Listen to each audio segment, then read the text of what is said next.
would rather connect that person to a resource and prevent them from recommitting that particular crime, or whether it's trespassing, whatever it is, than to arrest that person. The person goes to jail, they get released, they don't show up at court, an order for arrest gets issued, and then we continue that cycle, and we haven't actually helped anyone. So that's just an example of something that we've done. I think I missed part of your question, though, and I'm out of time. Did I get it? Okay, all right, thank you. All right. Great. So next we have Miss Jess St. Louis. Hello. Hi, I'm Jess St. Louis. Thank you for meeting with us today. So for a long time, there's been a culture of toxicity inside the police department, with racial discrimination against officers, as you are aware, and discrimination and violence against the public. A few of the recent examples are the Marcus Dion Smith case, the Greensboro Massacre of 1979, and the killing of Chi Di Tivo. Currently, there are 3 deputy chief positions that are open and 13 captains who are eligible for those positions. A lot of that pool has been privy to this internal culture.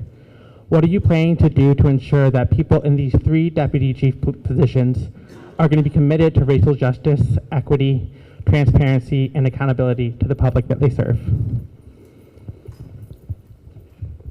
Well, going forward, let me say that, of course, every organization has history.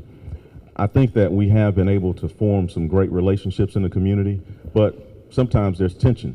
I think that in law enforcement, because of the nature of what we do, I think that sometimes there is going to be tension. There are going to be situations where the public may not agree with what happened, and then we have to work through that.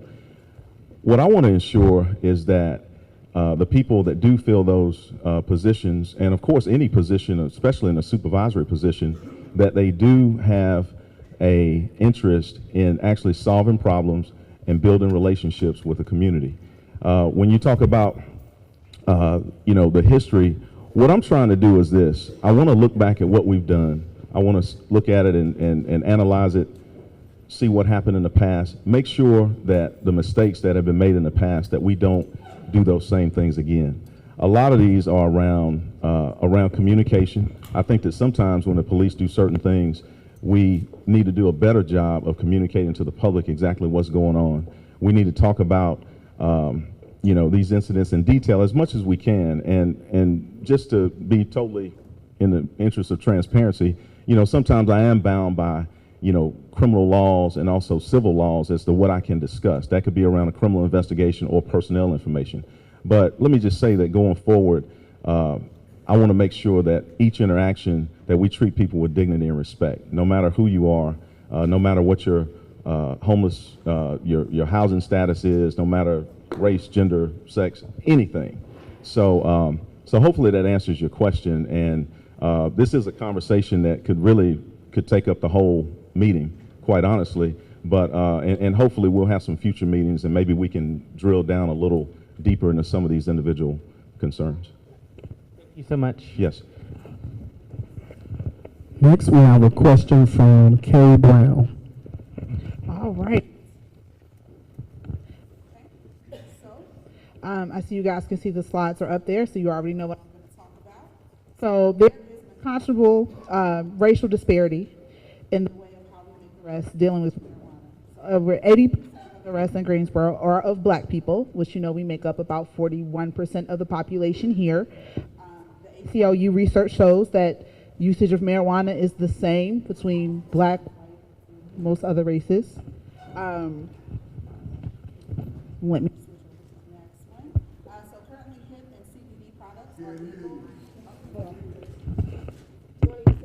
Oh, it went out. I promise I didn't break it. Whoever microphone it is.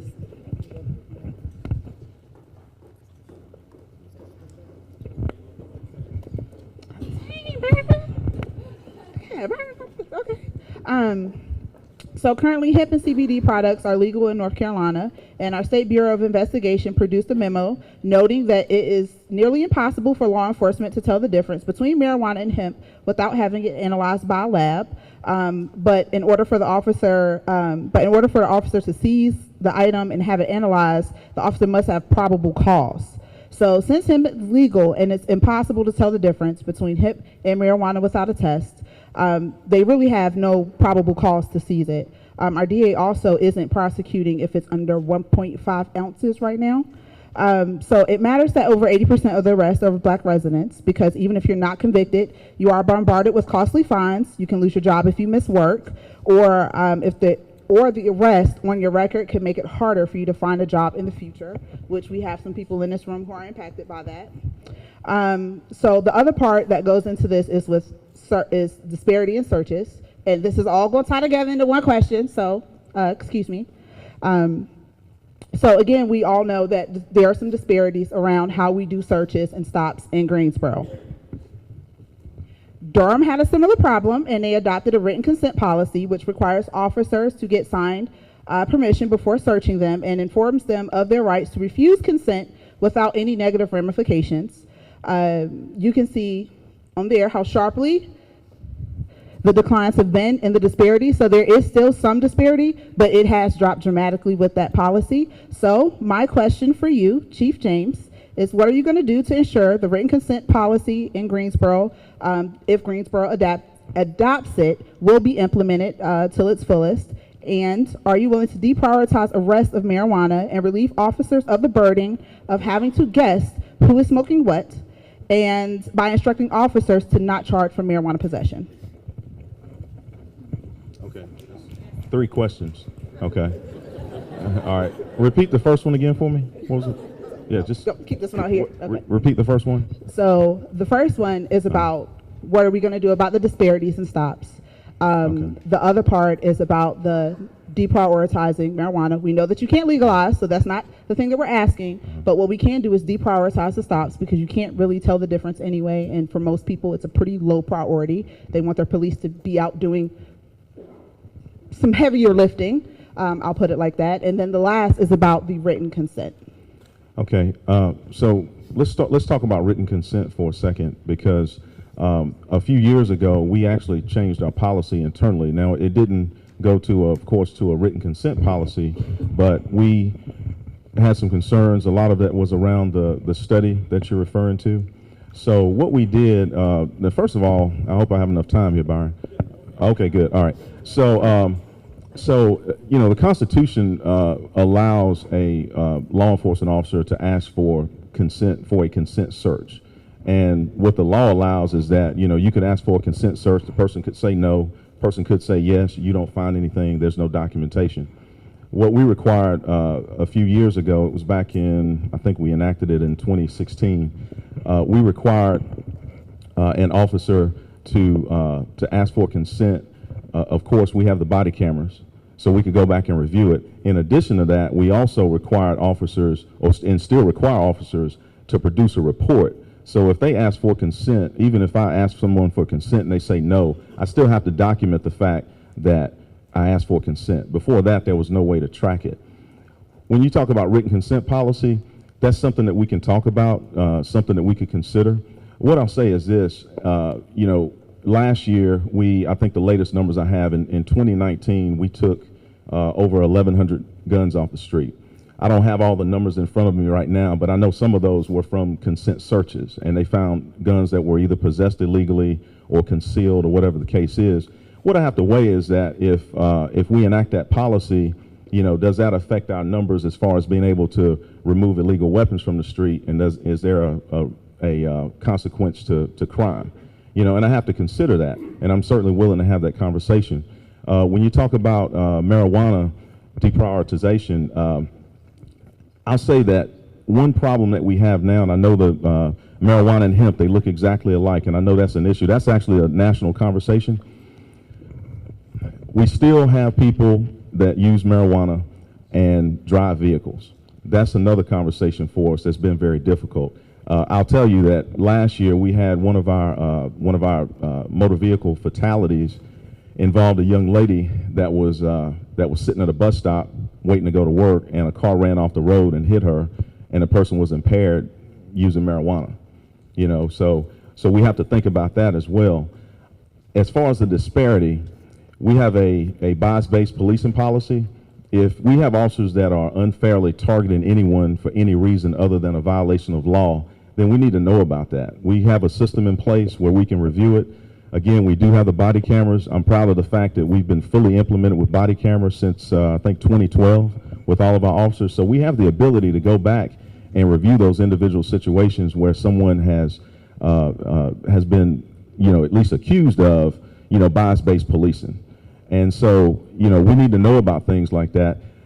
I really would like to have a deeper conversation with you, and we've talked before about this, and maybe we can look at those numbers, and then we can probably drill down and maybe kind of look at locations and things like that and see if there is, in fact, a problem.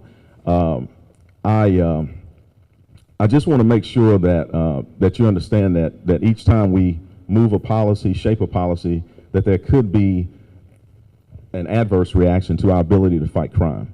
And I do have to take that into consideration, but I'm not closed to your ideas, if that helps. Okay. Yeah. Follow up on that, and thank you for being open to those ideas, but I want to encourage you in your consideration of how it might impact the ability to search, to consider that deciding not to give people a piece of paper that informs everyone that you are within your rights to refuse a search kind of acknowledges that people need to not know their rights for you to be able to search effectively. And we would hope that with the current disparities that you'd be able to figure out a solution that would not advance that. And then also, I just want to clarify in terms of marijuana, it's very sad when anyone gets hit in a drunk driving accident or any kind of impairment, but no one's asking you to change the DUI laws at all. So, look forward.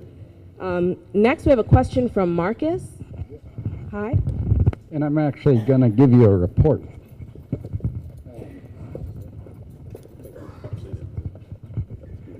And just a quick follow-up on the last question. GPD's own data says they find drugs and weapons on white folks slightly more often, but black folks are still stopped and searched more often.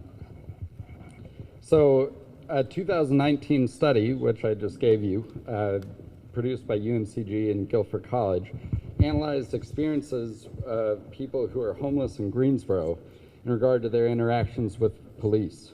We found that people experiencing homelessness are often surveilled, harassed, and arrested for engaging in basic life-sustaining activities like sleeping outside when there's no shelter beds available, panhandling, which is a constitutionally protected form of speech, and numerous people talked about being harassed for loitering in front of the urban ministries right after finishing their lunch. Moreover, 44% of the hundreds of survey respondents believe they were cited or arrested because of their race, 43% because they appear to be homeless. These perceptions are backed up by public records requests, which show that specific officers like Samuel Alvarez, William Coble, Forte, Miller,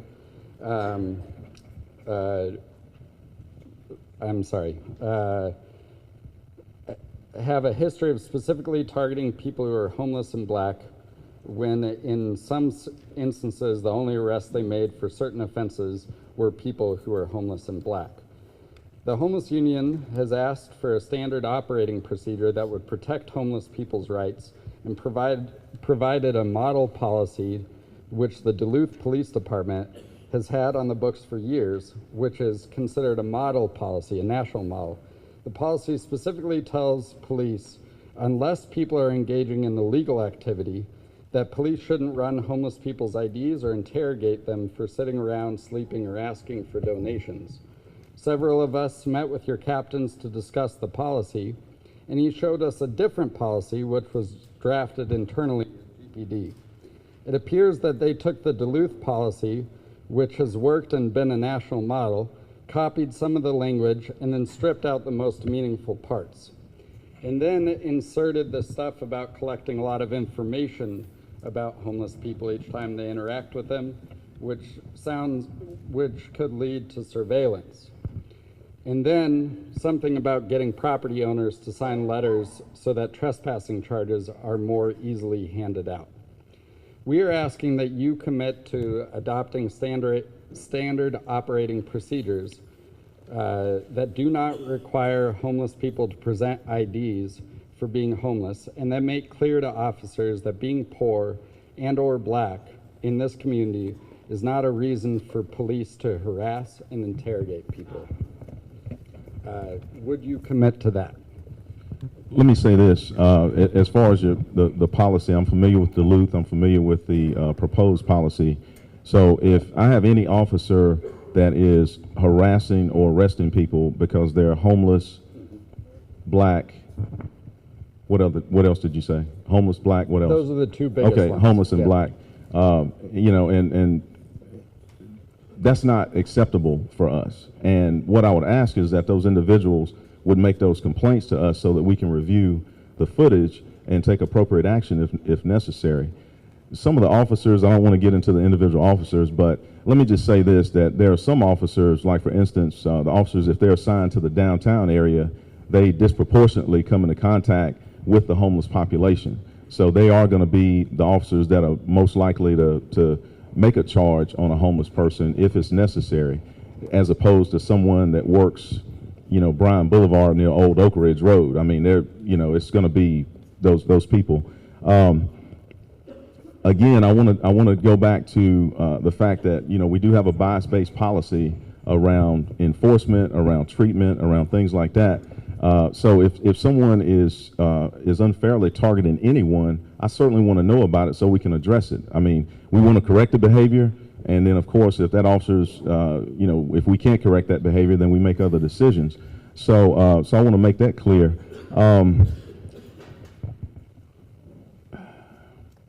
It was something else you asked me, Marcus. I'm trying to remember. So specifically about why the policy diverged from the national model. So if I remember, and I can't quote the Duluth policy, but when you talk about the inability to run IDs and things like that, there are certain instances. So for instance, if a person is trespassing, okay, and we get a call or we notice it or we've had complaints, you know, we can, you know, ask a person for the ID. At that point, they've been detained. It doesn't mean that we're going to charge the person, but, you know, to say that I can't ask a person their name or check their ID, it kind of inhibits us as law enforcement officers. And I'll tell you this, and I know how passionate you are about homeless, and I hope you believe that we are trying to move towards a better policy. You know, even if we don't agree on every single thing, I hope you agree that we're trying to move towards a better policy and better educate our officers. You know, but what I'll tell you is that, you know, sometimes when I'm downtown, I got approached by a business owner one day, and there was a young man that he sleeps on Elm Street. I'm not going to call his name, but he sleeps on Elm Street right by Cheesecakes by Alex, and he was asleep that day, and the lady comes up to me and she's like, what are you going to do about that? You know, so I'm getting the pushback from the businesses as well. The bottom line is that young man needs some help. You know, he's got some mental issues. We've talked to him. Every officer down there knows him. He's not a problem. He doesn't bother anybody, you know, but he does sleep on the street most nights. And so I do get the other view of that. And we have to find out, you know, how can we serve our homeless population? How can we make sure they're treated fairly? But then at the same time, how can we make sure that they're not inhibiting anybody's business? And that is a concern. Sure. Just to clarify, the example you gave, trespassing, that is an illegal activity. The policy that we recommended suggested if people are engaging in lawful activity, that officers would specifically know that them being homeless in public would not be a reason to run their IDs. And I just want to say we have to move on, but you have the data that says this is a problem. Okay, and we can certainly look at that, but we shouldn't run a homeless person's or anybody's ID simply because they're somewhere in public. And I agree with that.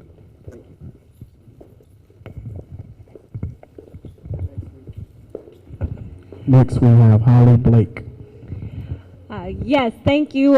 Thank you for hearing us out tonight.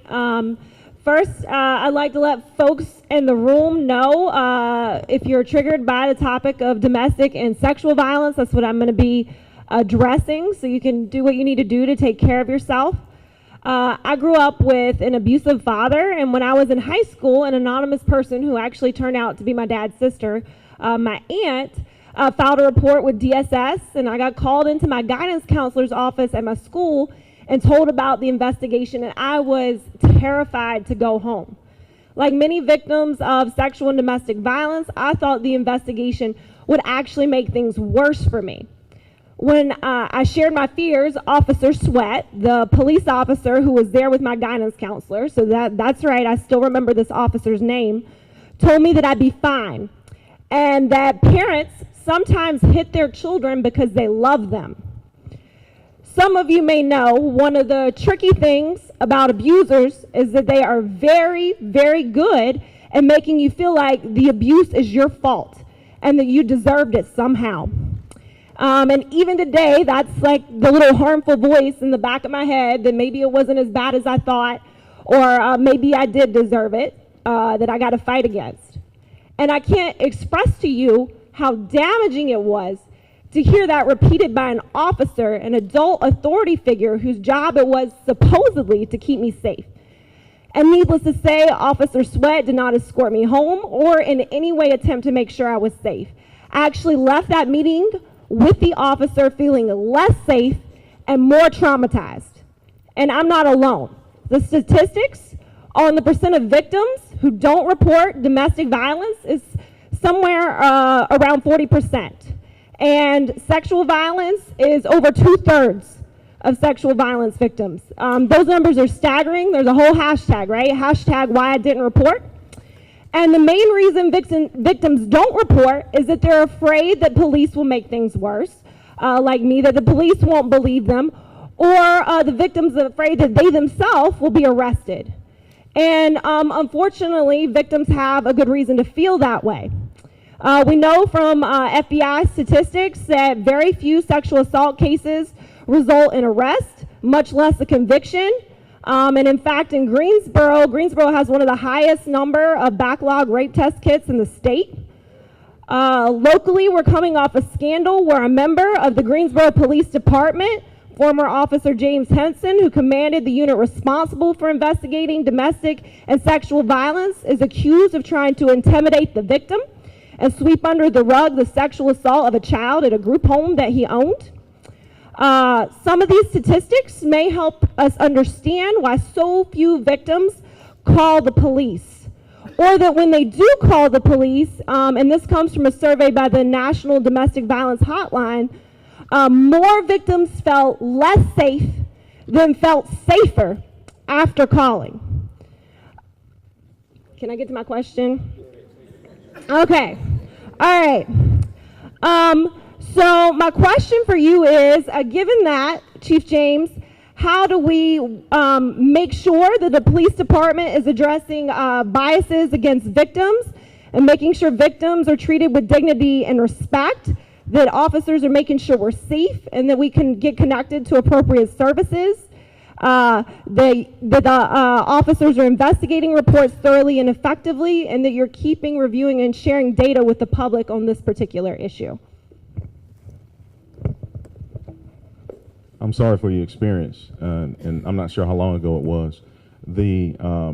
First of all, you talk about dignity and respect, and I think we've talked about that several times. We require that of each officer when they're dealing with any member of the public. We'll continue to require that. And I'd have to get the numbers for you on the backlog rape kits. There are a number of things, and we could have a whole nother conversation about that, but the state at one point was backlogged, and the priority would be on, like, for instance, cases where if you had a case where there might be a rape kit, but the victim indicated they weren't willing to prosecute, things like that. So if you had another case where they were willing to prosecute, then maybe that case was put in front of that case. The system is much better now. I think that we are in much better shape than that, and I'd be glad at some point to get numbers for you when we talk again, hopefully in the future. A few years ago, we entered into a partnership with Guilford County called the Family Justice Center, and I hope everybody is familiar with that, but we put resources all in one place. It used to be that if you were a victim of domestic violence, you had to do a police report, you had to go talk to a detective, then you had to go over here to get a protective order, and then you had to go over here to talk to a social worker or whatever the case was. And we were able to enter into that partnership where with us, services from Guilford County, the sheriff's office, where a person can go and get help all in one spot. So hopefully, we're better now than we were when you had that experience. I certainly don't want anyone to feel like they can't call us for a domestic violence situation. We take it very seriously. Unfortunately, a lot of those situations over the years have resulted in the death of a person. So we certainly take it seriously, even in cases where sometimes we go to a call and it's obvious that there's something that's going on. If there's any sign of any kind of domestic violence, we're going to document that, and then we're going to do the proper follow-up. Normally, the detective's going to look at that. They'll review it further. Then it may go to a social worker or whatever appropriate resource. But I don't want you to think that that's not a priority for us, because it has been and it will continue to be. And we'll continue this partnership with the Family Justice Center. So, of course, I would like to talk to you offline at some point. Maybe we can talk a little deeper about some of these issues, but I just want to give you just a general idea of what we're doing. And as far as the backlog on the rape kits, I know that we worked on that very diligently last year. If you look across the state, there were several large agencies that had a backlog in processing rape kits. The state became more efficient in the way that they process those. I think they may have even contracted with some private companies. So that hopefully that problem has been alleviated. But hopefully I answered your question, and I just want you to know that is a priority for us, and we do have a number of resources that are geared towards eliminating and detecting domestic violence. Yep. Thank you. We have about 3 more of these questions before we open it up to the audience. So the next one we have is from Jess St. Louis again. Thank you, Ms. Jess St. Louis. My next question is around how do we increase dignity, safety, and respect for transgender and gender nonconforming people. Hi, so I'm a proud lesbian transgender woman who grew up in Atlanta, Georgia, and lives not far from the old White Oak factory now, and I intend to grow old in this city. One day, a dear friend of mine was pulled over in the city of East Point, just outside of Atlanta, where he worked. Because he was a transgender man, the officer decided to threaten him with a genital search to determine his sex, as the officer did not believe that my friend was who he said he was, as his gender marker on his identification did not match his gender presentation. My friend rightfully refused and was arrested and taken to jail, and throughout the interaction was called names such as the it, such as the thing, and he continued to be threatened with a genital search solely to determine his sex. He never should have been arrested or threatened for refusing a genital search to determine his gender, and should not have had to have a skilled lawyer to get him released in order to prevent sexual violence at the hands of an officer. Sadly, this is not the only type of harassment transgender and gender nonconforming people have experienced from police.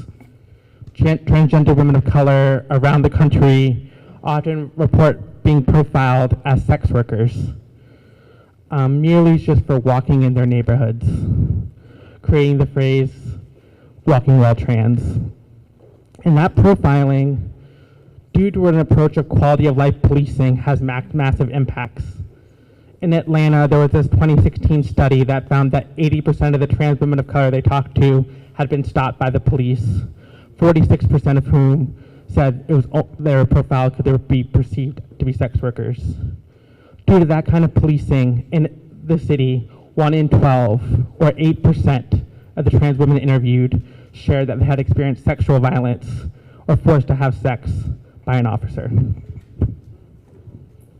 A week after my friend was arrested, community members gathered and demanded an apology and demanded that there be standard operating procedures, like written into policy for police departments to ensure that the incident would never happen again.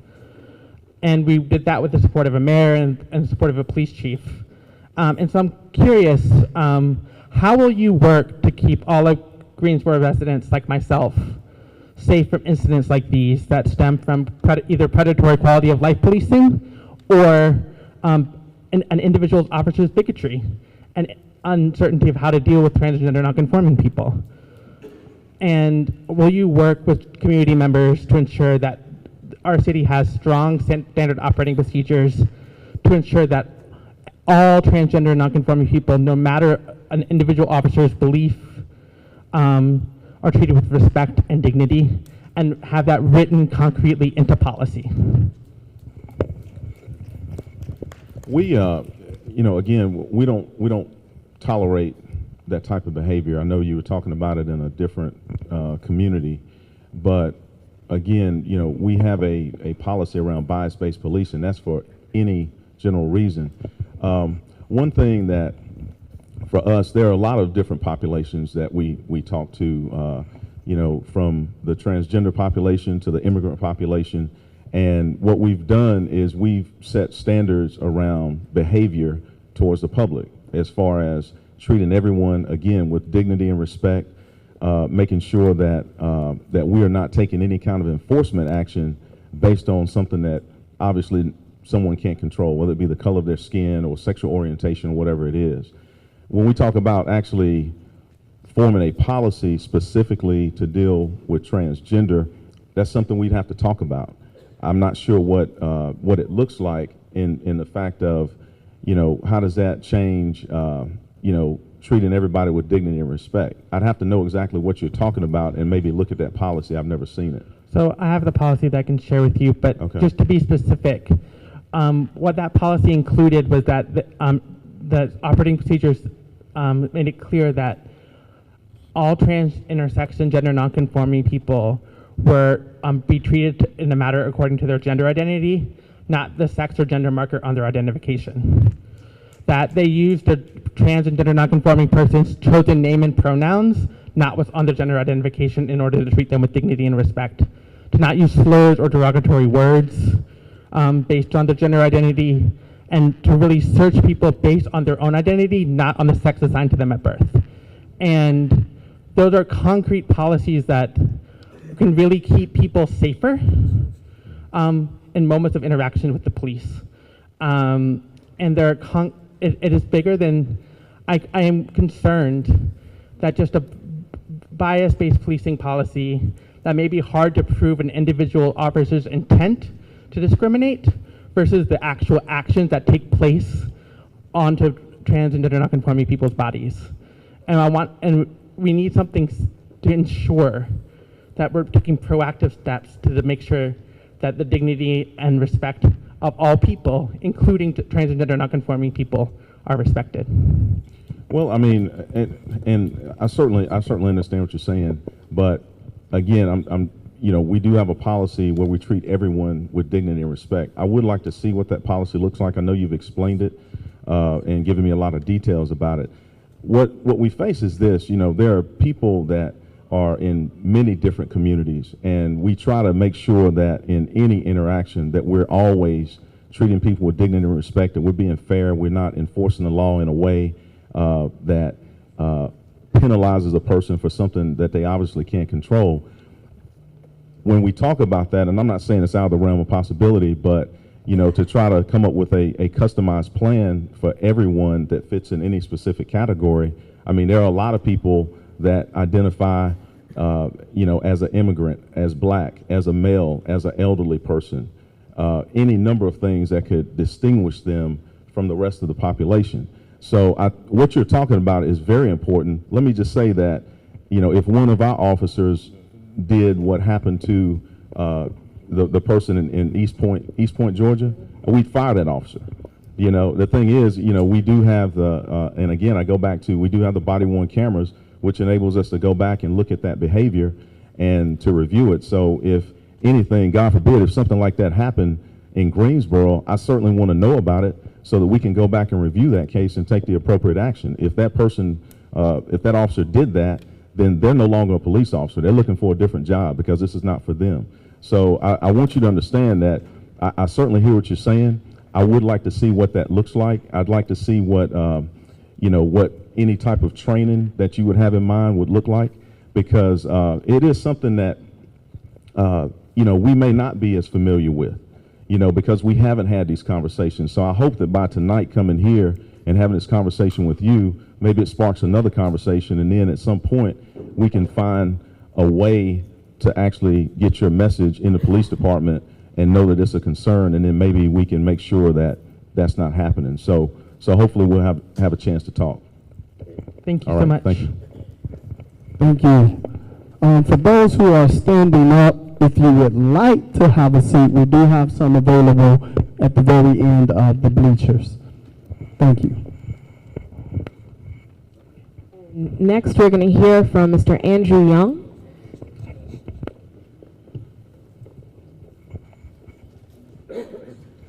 Hello, Chief. I'm here today to talk a little bit about an incident that happened in 2014. It's about the death of Trudy Thibault, who is a refugee here in town. When the organizers of this event asked me to come and talk about this, I realized that it really brought back some super bad memories, and I'm having them right now. So I'm just going to step back a sec and say why I'm really deeply affected by these issues. First off, my dad, he was a drug undercover officer, federal, in the U.S. in the 1950s, and he's a lifetime federal employee, and I have big respect for the law enforcement folks and what they have to face. When he was with the U.S. Army in 1945, he was marching into Germany, and as he was going in there, he was seeing thousands and thousands of refugees on the roads trying to get home. They're prisoners of war, they're people just trying to get home to escape World War II and so on. At the end of his career, he was helping to settle Vietnamese refugees, and I guess that brings us to this story here. In 2014, Trudy Thibault, she's about 50 years old. She's mentally ill. She doesn't speak good English. She's, all these things, right? So police arrive, and I'm not going to go through the whole thing, but within seconds, she's dead. Within seconds, she's dead. And again, without going into that whole long story, this is a body camera issue. It's a mental health issue. It's a language issue. It's a refugee issue, a newcomer issue, and so on. So the question I have to put to you is, the police failed her. The police failed her. What needs to change in the police department that would prevent another shooting like that of Trudy Thibault?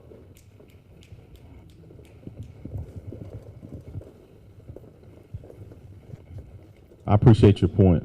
Let me say this, we talk about mental health, and I think the question for me, and I'm familiar with the situation. I don't want to go back and second guess what everybody did. It's already been vetted by the courts and a number of different things, but I wonder, what happened before that day. I wonder if we as a community, and I'm not pointing fingers at anybody, but I wonder, did she ever get the help she needed that would have prevented that police call? I wish we hadn't have gotten that call. I don't remember all the details specifically. It's at least 5 years ago now, but we got a call, and obviously there was a knife involved, and unfortunately there was a deadly force incident. And I just wonder what happened before that. What I'll tell you is that going back to one of the first things I said is that, we're trying to figure out, how can we intervene before these things develop into a person with a knife, and then we have to come there and handle the situation. A lot of times, and I'll say this from a police standpoint, we get called when the crisis happens.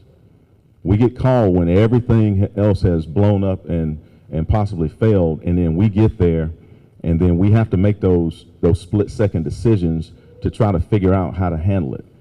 And what I want to find out as a community You know, as a police department, how can we be a part of getting people the help they need before they come to crisis? Because I'll be honest with you, it's difficult to come into a situation, analyze it very quickly, and then decide what to do. And sometimes you do only have seconds to make that decision. So I hope that answers your question. I'd be glad to. Can you say something about the language and cultural issues? We have over 100 languages spoken in Guilford County, last I heard. It's a difficult situation. We try to recruit a diverse police force. At the same time, to try to cover all those languages, it is definitely a problem. And we need to talk to people, we need to talk to advocates in those various communities that do speak the language so that we can develop the communication, and then maybe even there are kids that will be of age in a few years that may speak the language, that may be interested in becoming police officers. And then we strengthen those bonds. And then we start to break down some of those language barriers. Thank you. Yes. So I just wanted to have a quick follow-up. And I understand it is very difficult to arrive somewhere and have very little time to be able to make a decision that could impact your life and the rest of your family's life, for sure. But there are a lot of people in Greensboro who have mental health problems and illnesses, and a lot of people in this room even who may be struggling with that.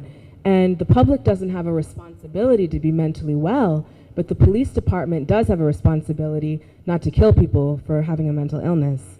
And so I would really like you to think about what are some structural ways you can address this within the police department. And up next, we have Marcus Hyde to help. Hello again. So I've spoken to numerous current and former police officers in the past several weeks who all tell me that they didn't sign up to be mental health workers, nor do they want to be the first responders on mental health calls that are nonviolent. Our community has multiple stories in our history of when these situations have gone wrong. Marcus Smith, Miss Vo, others. Additionally, one of my jobs throughout the week is to provide health services to people who use drugs.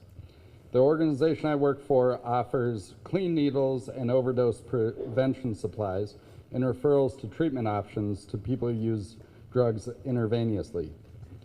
Drug users come to us even though we're funded partly by tax dollars, in part because they know we aren't the police. Last year, however, one of our clients needed medical attention. He was having a bad reaction to a drug. And like responsible social workers, we knew this was outside of our wheelhouse, and so we knew he needed an additional assistance, so we called 911, hoping for EMS. But instead of EMS showing up first, the police in High Point did. And unfortunately, the police didn't handle that situation too well. He didn't die, but they talked down to him, and then our client was offended by the situation, had negative interactions in the past, and so he stopped showing up to get health services for a while from us because he was afraid we were going to call the cops again. So the police became a barrier to him accessing services. There's lots of instances like this. The city is currently hashing out the details of a mental health response team, and I know that the GPD is in on those discussions, and I'll be real quick, and and can influence how this policy is rolled out. We offered a program, we suggested a model from Eugene, Oregon. It's a national model where people can call for help directly rather than needing a police referral.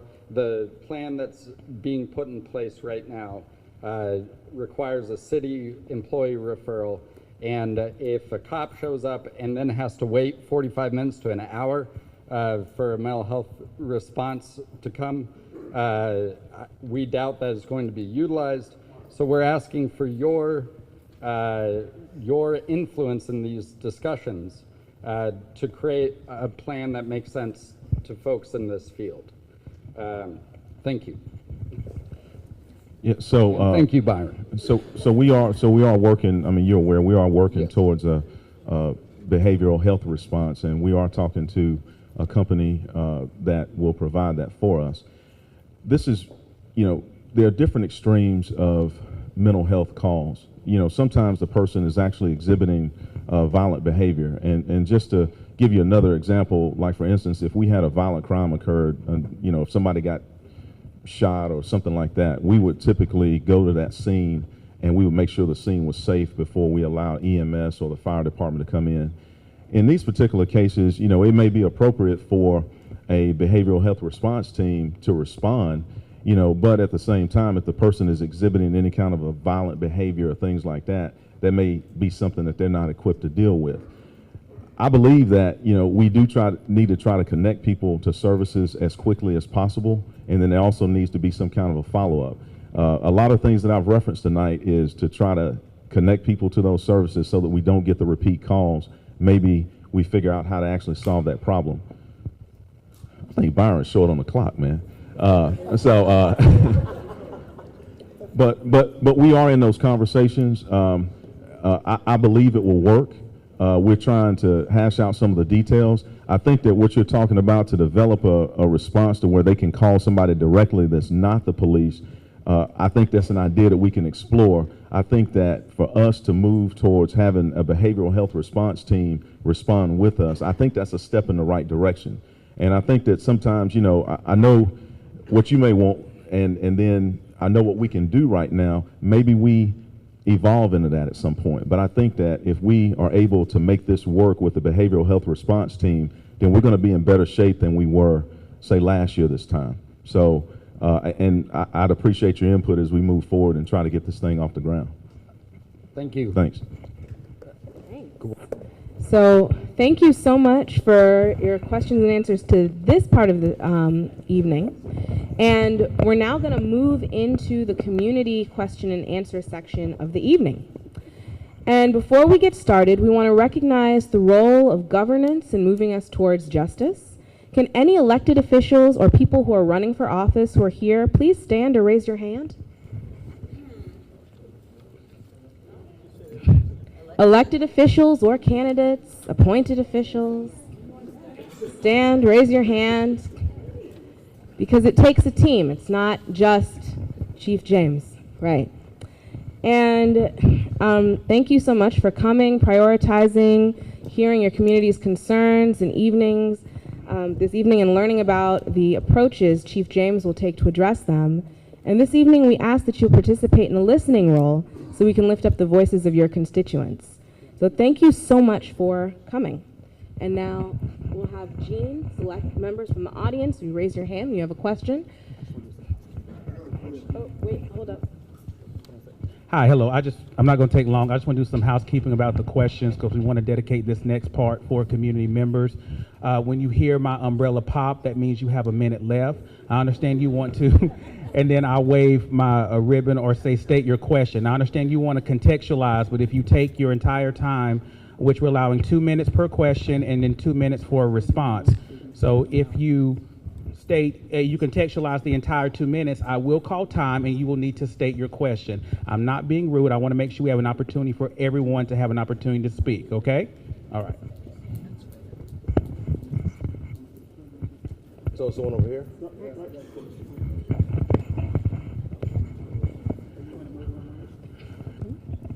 Chief, how you doing? Chief, we got $500,000 in the Cure Violence program, particularly in neighborhoods of Martin Luther King and Smith Homes. And I don't believe any of that money has been assigned to this neighborhood. You mentioned something about apprenticeships. I would like to know if it's possible for you to hire some of these young people to learn about the policing and to work, especially during the summer when the school is out, to offer them a job, an apprenticeship program, to use some of that Cure Violence money instead of the money going to administration costs.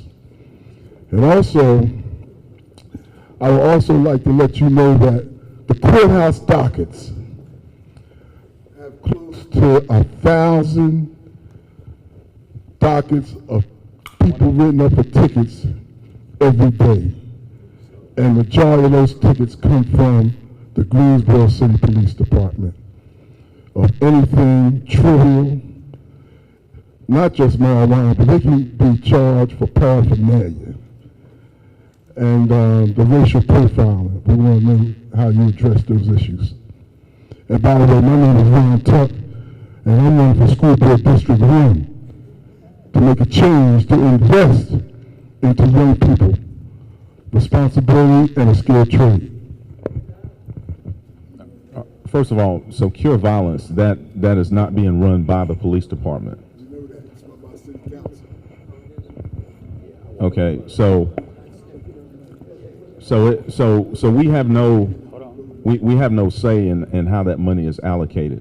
What we are doing, just to tell you what our role is we are going to provide data to the persons that are running the Cure Violence project so that they're aware of what's going on in the community.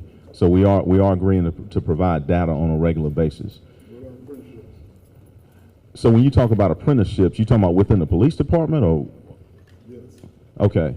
So we currently have what we call an Explorer post, which is for people from 14 to 21. We have that where we have young people that are interested in possibly becoming police officers when they become of age. One thing that I've talked about that I want to try to get off the ground, I want to do a youth citizens academy at some point to try to give people, or especially young people, more education about the police profession, and then also give them some education on how to interact with police. So that hopefully we can bridge those gaps. When you talk about tickets, are you talking about drug paraphernalia, or are you talking about? Tickets in general for everything, from paraphernalia, regular stops, courthouse dockets. Let me Tickets a day. let me just say this. I'm gonna say it again. I don't tolerate charging people because of the color of their skin, where they live. I won't tolerate it, period. I can look at the demographics, I can see where they're coming from. What I would ask the public to do is that if you feel like you've been targeted, because of your race or because of any other factor that's beyond your control, then I'm gonna ask you to please either report that to our Professional Standards Division or the Greensboro Criminal Justice Advisory Commission. There's no need to make a queue. We will be getting from the audience, so it's not just the most mobile. I didn't have to get in line, sir. But first of all, let me introduce myself. My name is Portia Shipman. I'm the founder of the Sheree Denise Jackson Foundation for the Prevention of Domestic Violence. We started this organization in 2008 at the loss of a dear friend, Sheree, and the injustice she was served as her killer only served 13 years. He will be getting out next year in January. We're going to make sure that he knows that Sheree's memory and her legacy lives on. But the reason I'm here today is that the foundation was started in 2008. And in 2015, the Gifford County Family Justice Center came about, and the city of Greensboro, the Gifford County, they joined in, and it was great. It's great. It's happening, and that's good. But they seem to forget about the organization that actually marched, shouted, spoke with the police department, spoke with anybody that would listen, that we needed to do more about domestic violence, especially as it affects the African American community. I am totally grassroots. I don't have a lot of education, because they said the reason we can't help you, Ms. Shipman, because you don't have the education level. I don't think that stands when you look at what a person has done in the community, especially the Sheree Denise Jackson Foundation. I am asking today, Chief Brian James, for a connection more subtle than just the Family Justice Center as it relates to the Sheree Denise Jackson Foundation. We have made a national presence because we have two TV networks that actually shows the story of Sheree, but it talks about the city of Greensboro. And these two networks is Fatal Attraction is one, the story of Sheree, and the Auctioneer Network did a story of Sheree as well in 2019. 2018, Fatal Attraction, 2019, the Auctioneer Network. 2020, we are now going to be on Discovery Network. They're looking at ways to make this story one of the stories that people listen to because they see the value of what the foundation has done. Yes, thank you. So my question is, could we possibly connect in some kind of way, maybe with the officers, the young officers coming in, and we can do a program that we are paid for, not just volunteering. I'm tired of volunteering. I done volunteered myself to death, and I don't want to volunteer anymore. There is money allocated for violence. I would like to see how we can get some of that money. And I don't want to have to jump rope and beg. So if you could, just today, just let us know that the people that we have helped in this community, and there's a whole lot of people and a lot of faces that we have served, if we could connect in some kind of way as you become the new chief of Greensboro and be a part of what you're doing, the new beginning. And thank you for the question. And we've worked with Ms. Shipman for a number of years, and she is passionate about domestic. She talks about Sheree Denise Jackson. She lost a close personal friend, so she's really passionate. When we talk about, and I'm not sure what your experience has been with the Family Justice Center, but I would like to talk to you. I think that's another conversation that we have to have. I'm not able to enter into any contracts tonight, but I would like to talk to you about, if there's something that that your organization can do to help us prevent domestic violence, then we have to talk about that and what that actually looks like, and talk about what the funding looks like. And I think that, again, I don't know what your experience was with the Family Justice Center, but I think because of what they, okay. And I think we need to talk about that too, and talk about exactly what that relationship looks like, and if they possibly have any funding, and how you could help us all prevent domestic violence. So yeah, you got my number. So yeah, okay, all right, call me. Okay. My name is Forrest. I used to be an abortion clinic escort here in Greensboro. Because of the numerous assaults I've had from the protesters at the clinic, I had to stop. It's come to our attention as escorts that what they do in interrupting the flow of traffic is illegal, but the police officers treat us escorts like we're criminals. I'm wondering what your policy or whatever will be to either remedy or actually punish the people who assault us. Well, sir, assault is illegal. I mean, if you're assaulted, They treat us like criminals, though. Your officers treat us like criminals. The protesters call them on us when they assault us. I've been pinned to cars. I've been pushed off stuff. I've been physically hurt by these people, and then they call the police on me because I'm black and they're white. The issue is this force is extremely supportive of these people. What are you going to do to change that culture?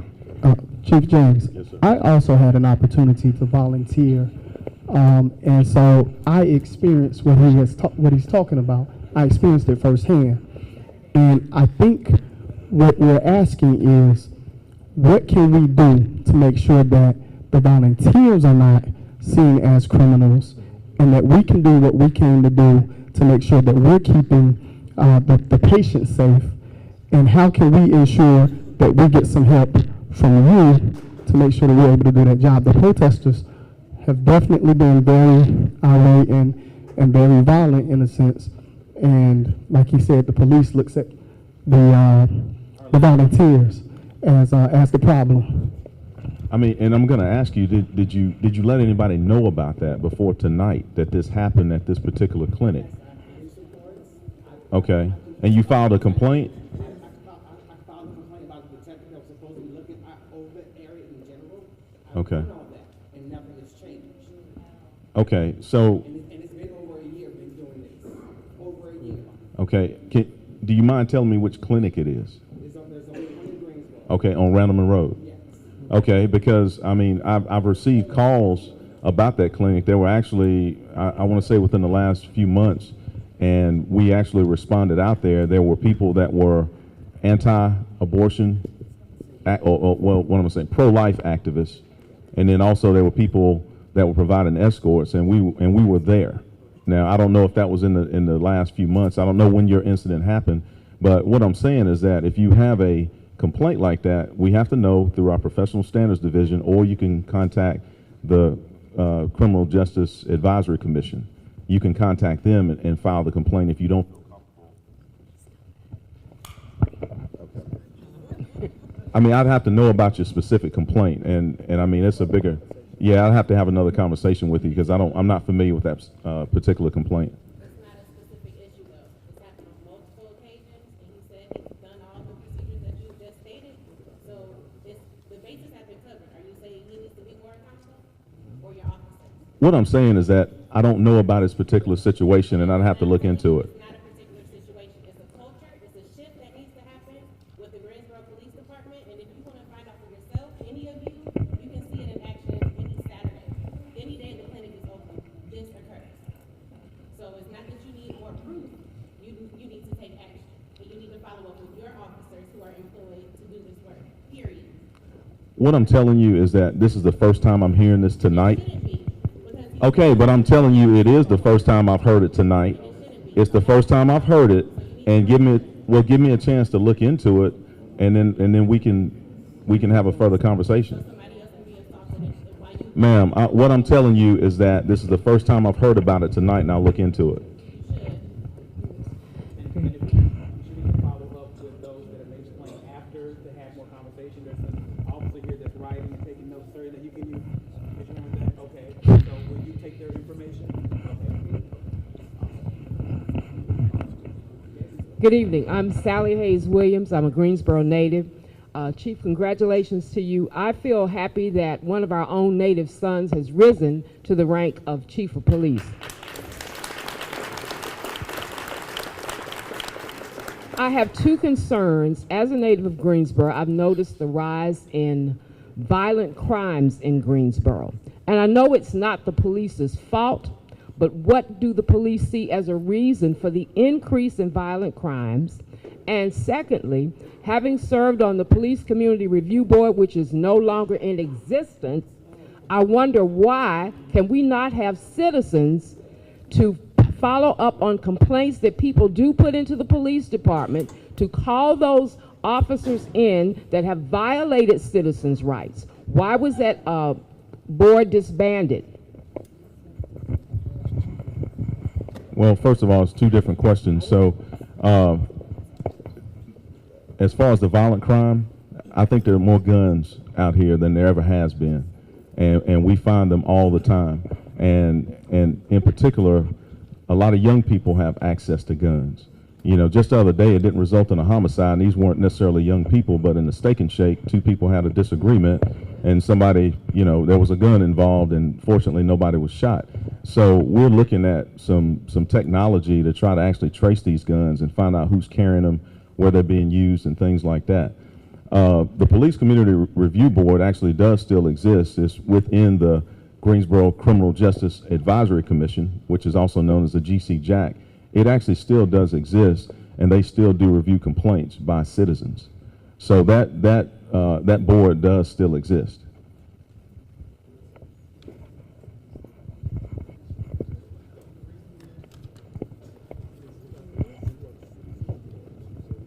My name is Billy. I'm with the Working Class and Homeless Organizing Alliance. Okay. Your department, like every other in America, has a problem with hiding officers behind a blue line when they attack us, when rights are violated.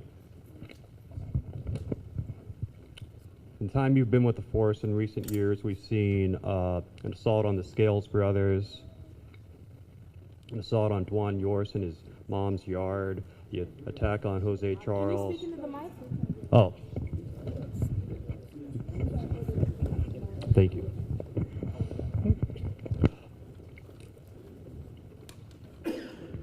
Greensboro officers have attacked the Scales brothers.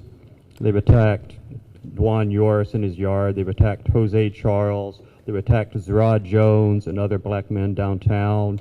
They have committed a homicide against Marcus Smith. They've assaulted an 85-year-old woman named Eva Foster. They have framed Lamont Young. They have pushed false charges against Jorge Cornell.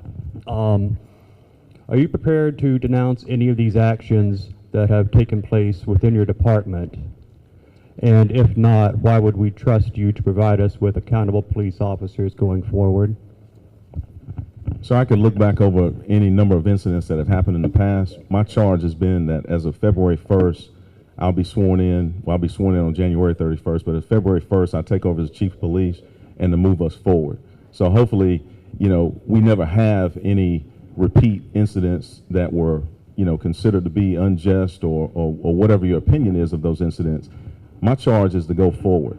I can't undo history, and I can't undo whatever your opinion is of all those various incidents. And I mean, and each one of them, has a story within itself. But I'm trying to move us forward and trying to learn from any mistakes that we've made in the past, not just as a police department, but as a community.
little bit of housekeeping. There's a Honda Pilot license plate EEF 1380 blocking the entrance that needs to be moved.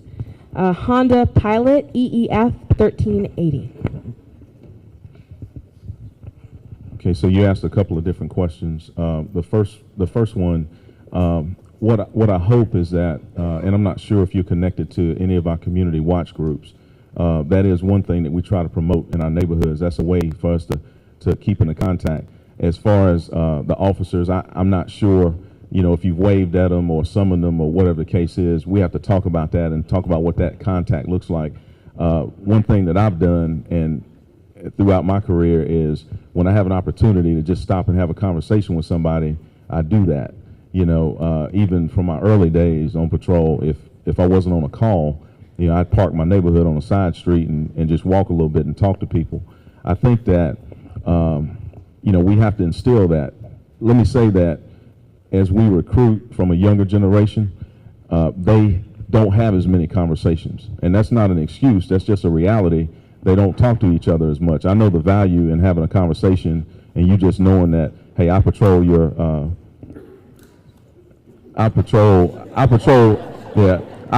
neighborhood on night shift, and you need to know that.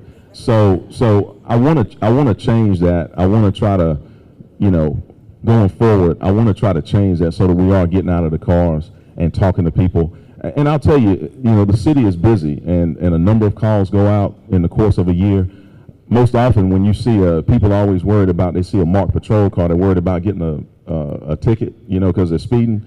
That officer's probably not even thinking about you because he or she is on the way to a call. They're answering a call for service. You talked about the as far as the schools environment, and I think it bled over. Byron's already called time, but it talked about that. Of course, we do have the SRO program. I would say that, and I know some people have different thoughts and feelings about it. But what I'll say is that those officers have, and I've seen it firsthand, have established some great relationships with those students. And what I would say is that, if my child was in school and had an issue where law enforcement had to be called, and I'm not saying anything bad about our patrol officers, I'm saying something good about our SRO officers. I would rather my SRO handle that call than to just dispatch someone off patrol who comes to the school and who has not been able to establish those relationships with those kids, because they actually divert a lot of things that could develop into something that's much worse. Yeah, all right.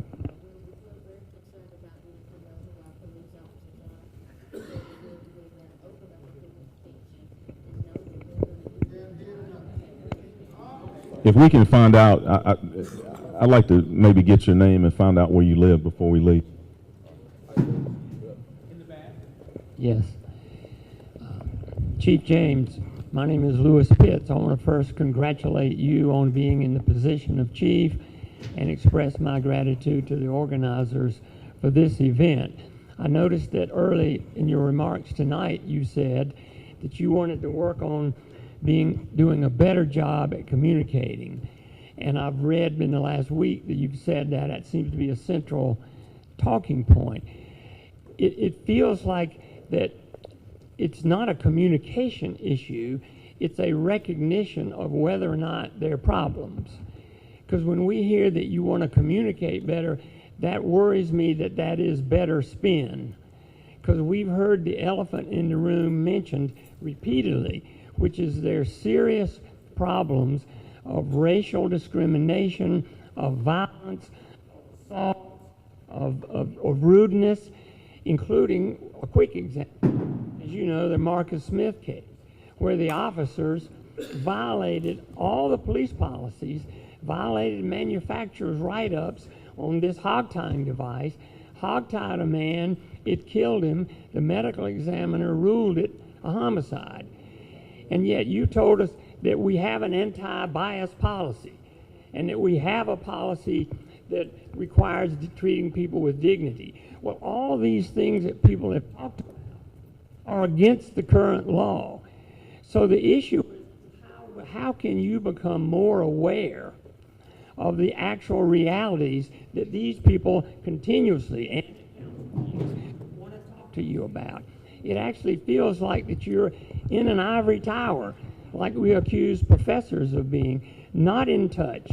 Even though your roots are grassroots here, how can you not know that we don't have confidence in the Professional Standards Division or in some police citizen review board, which has proven to be nothing but a rubber stamp?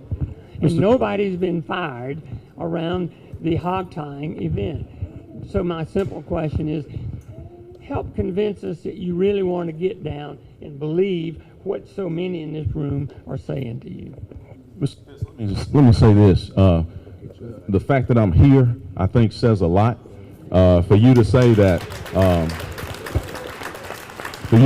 communication is spin, communication doesn't mean that we have a conversation and we agree with everything that each other says. So it's not spin. You know, I'm here for a reason. You know, did I have to be here tonight? No, absolutely not. I chose to be here, and I appreciate the invitation. You know, but to say that I'm talking from an ivory tower, let me just say this, and I'm just gonna just tell you how it is. You know, if you hadn't noticed, I'm a black man, okay? All right? And when I take this uniform off and I put on a pair of jeans and tennis shoes and a sweatshirt and a ball cap, I'm still black. Okay, so I understand what it's like to move around the earth as a black guy. I understand what it's like to have somebody cross the other side of the street because they don't want to walk past you. I understand what it's like to be jogging in the park and somebody cross over, okay? So I don't want you to you know, sit here and say that what I'm doing here is disingenuous. You know, I know about a lot of these cases. Some of the cases, the one that you reference, is in litigation now, so I'm not going to talk about it because I'm bound by that in my professional capacity. I cannot talk about that. You know, but the thing is, I think that you and I think we can work together. I hope we can work together. I hope we can have conversations, but that doesn't mean that you and I are going to agree on everything. And I want you to understand that in this role that I'm about to assume as a police chief, I have certain responsibilities to the entire community, and there are many different views across the whole community, okay? So communication is not spin. This is communication right here. The fact that I'm willing to stand here and answer a lot of tough questions in front of a huge group, and that's fine if somebody doesn't believe that, you know, but I don't have enough time to tell you my whole story, okay? So I want you to understand that we're going to move this city forward. We're going to do the best we can, and the whole time we're going to talk about it, okay? And that's my intent going forward, is that we have conversations around what's going on and talk about, you know, if something happened in the past that wasn't ideal, how can we avoid that in the future? How can we improve relationships? How can we improve police service? How can we improve accountability across our whole community so that we keep people from these situations of despair? Thank you. Thank you, and I want to clarify that we're very glad that you are here tonight and willing to communicate with us. And I noticed there is so much pride in the room. Representation matters, and we can acknowledge that for sure. And your experience, I'm sure, will bring a lot to the views that you use as you're analyzing these situations. And the question that I want to tease out from that exchange is, if these anti-bias policies are on the books and we are still having these problems, will you continue to have conversations with us and think through how you can address the problems that are still happening, given that we already have these policies on the books? Well, again, I've talked about this. I've referenced. I've talked about our professional standards division, but I've also talked about the police community review board, which is in place. So there are at least two levels of review. One being a citizens review board that can actually go back and review these complaints, you know, if you don't agree with the outcome of an investigation. So we have these things in place. We can talk about you know, additional training. We can talk about any number of things that will hopefully stop these incidents from happening on the front end. But we have a very robust investigative system, and I can't get into all of it, but you know, we do have complaints that come in on officers, and some of those complaints are sustained. Okay, I can't get into the personnel aspect of it, or what we actually do to people, if we reprimand them, if we terminate their employment, whatever the case is. But we do have a system in place that checks the behavior. And again, you know, we have had this body camera system in place for a long time. A lot of the things that have become public because of that body camera system. Okay, so that's something that we voluntarily entered into. There's no mandate by law that we have body cameras in Greensboro, but we have them, and we're glad we have them because we can better monitor the behavior of our officers, but then we can also see what's going on in the entire situation from the citizen viewpoint, and it's also a great way for us to collect evidence when crimes are occurring. My name is Nelson Johnson, and I'm glad you're here. I want to join myself with the sentiments of people who carry the pain of a long, long history of police abuse of power. I want to say a couple of things, and watch that umbrella, man. And then to make a suggestion. We can't argue against the long history that's here. When I got here in 1966 and met Colonel Brooks, he was the first chair of the Human Relations Commission, and he said the problem we have in Greensboro is communication. I remember that very plainly. And I was thinking, that may be part of it, but it's a lot more than that. What I want to raise is, over the years, I've taken many cases to the Professional Standards Division. And I have found that it doesn't work. The Rufus Scales case and a number of other cases that I've taken there, we've had to get in the street and make a lot of noise, and then we go to court, and we won those cases in court over against the Professional Standards ruling. You know, I was in California once and got a call that our church and the beloved community was a drop-off site for drugs. I challenged the chief, and he couldn't give an explanation for it. He eventually wrote an apology, but where did that kind of behavior get inside of the police department that they would rig something like that? So here's my suggestion. I think you need to look carefully at the Professional Standards Division and maybe consider radically reorganizing it. I can't, you know, say to you what to do. I respect you. I do know you probably a little better than most people in here, and I receive you as an honorable person, and I want to work with you.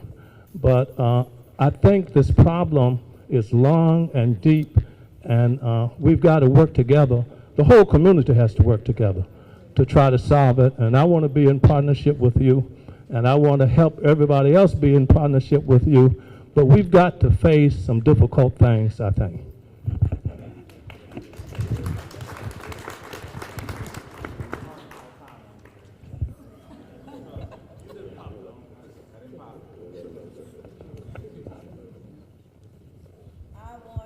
Say that the change we see is the change that we make as a group of people, all of us, the communities.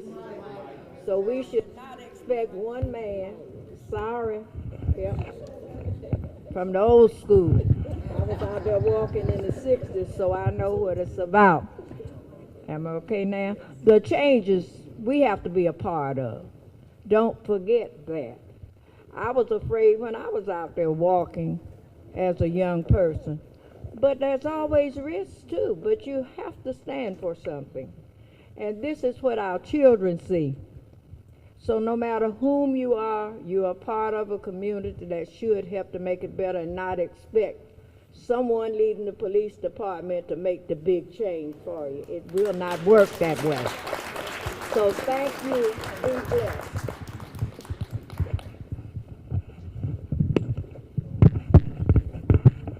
Chief, first of all, congratulations on your appointment. My name is Manuel Grady, and I'm the senior pastor of the Potter's House Church and the Life of the Church here in Greensboro.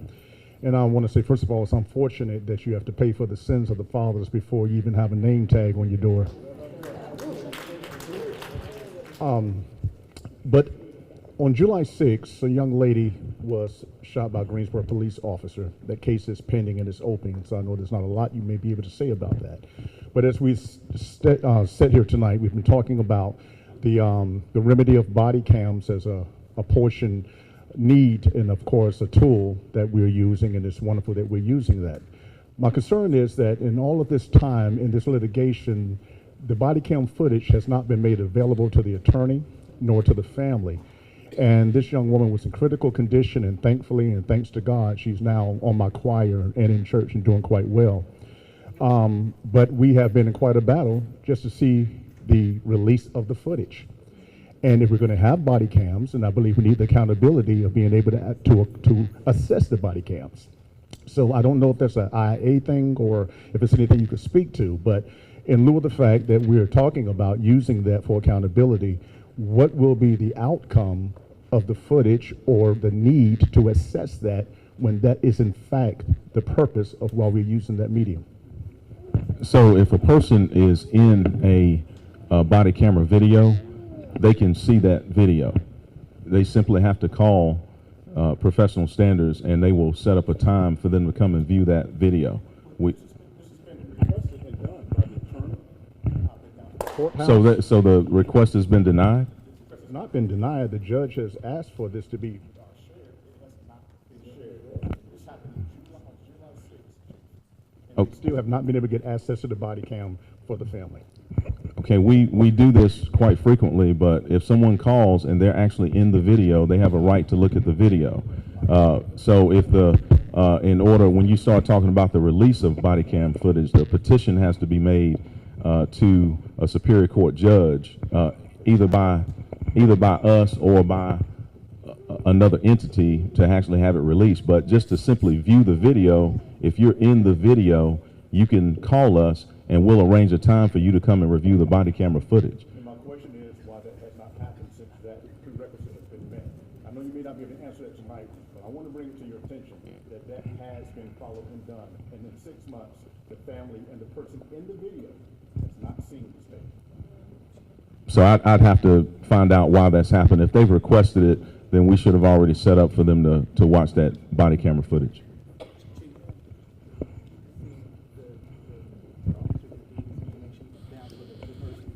Okay.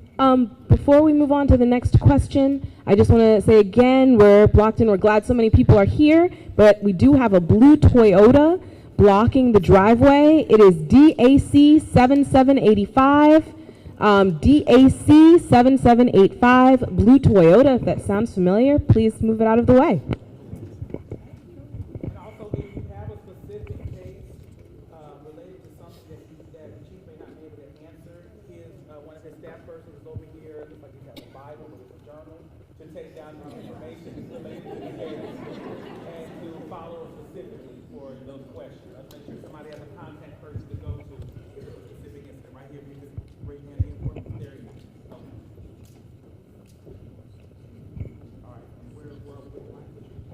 Yeah. Chief, thank you for coming. My name's Tyler Yates, and I'm the Syringe Exchange Coordinator for the Guilford County Solution to the Opioid Problem. On numerous occasions, we've had participants have their program ID cards ripped up, and they were arrested for possession of paraphernalia, and arrest after overdose when they should be protected by the Good Samaritan law. How do you plan on educating your officers on these laws and making sure that they're not arresting people illegally? So you have to give me a little more context there. Being arrested for, what are you saying? For possession of drug paraphernalia when they should be protected by law because they're part of a legal syringe exchange program. And you're saying that their ID cards were ripped up by the officers? Yes, so we give them ID cards that have their name on them, and on numerous occasions they've been ripped up and told that their cards were fake, essentially, and that there was no such thing as syringe exchange, or they were arrested after overdosing when they should be protected by the Good Samaritan law. So I don't condone that. That's my simple answer to you. I don't condone it. And in order to do something about it, I have to know about it. I've never heard that. So we have to know about it in order to address it. We shouldn't be ripping up anybody's cards. I'm familiar with the needle exchange program. I also should be. If they're not familiar with it, then we can do some education and make sure they are familiar with it and how to deal with individuals who are receiving that type of service.